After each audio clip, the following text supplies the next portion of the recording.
Voici une terre qui porte des ressources variées.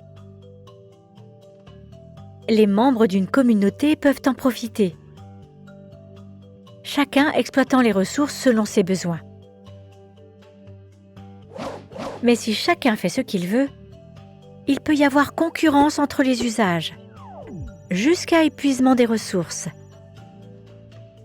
ou exclusion de certains. Alors doit-on forcément choisir entre ces deux options? Laisser chacun agir comme il l'entend et risquer de tout détruire à moyen terme? Ou limiter l'accès à quelques usagers seulement?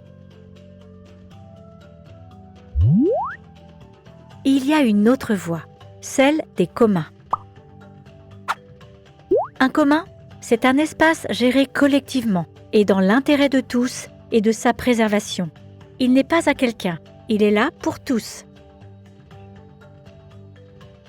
La plupart des communs s'appuient sur des règles qui ont été élaborées au fil du temps. Ils reposent sur des règles communes qui intègrent deux dimensions. D'une part, gérer la diversité des usages sans exclure personne. D'autre part, envisager la gestion à long terme, de manière à ce que les générations futures bénéficient elles aussi des ressources communes. On doit aussi penser aux droits des plantes et des animaux et à la valeur esthétique de la terre. Ce n'est pas facile.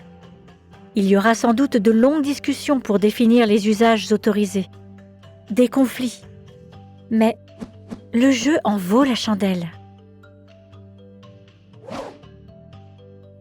Pour conclure, voici les éléments nécessaires à la mise en place d'un commun durable. Ces différents éléments sont les différents axes sur lesquels existent des approches, des outils pour parvenir à réussir et analyser un commun.